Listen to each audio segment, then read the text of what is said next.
Hi, in this video we'll show you how to type the square symbol in Excel. The first way to write a square symbol is to use formatting. We click in the cell and type M2, now we need to format the number 2. We'll label the number 2. We'll go to the Home tab, which is on the top bar. We'll click in the bottom right corner and open Font Settings. A window will appear where we find the Effects section and check Superscript. Click OK.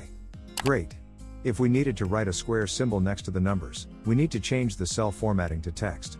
We right-click on the cell in which we wrote the number. We select the Format Cells option. We click on the number icon and under Category, we select Text. We now have the cell formatted correctly. Let's go to the Home tab again. Click in the bottom right corner, go to the Effects section, and check Superscript. Excellent. Before we're done, let's demonstrate one more method that works great for both text and numbers. We'll remove cell before and return the formatting to general. Let's demonstrate how to write a square symbol through symbol insertion in Excel. We'll type the number 4 into the cell. Let's go to the Insert tab, which is on the top bar. We find the symbol entry. We can use this option if we want to use special signs and symbols. We now need the square symbol. Click on it and insert it using the Insert button. The square symbol is immediately displayed next to the number 4. Well done!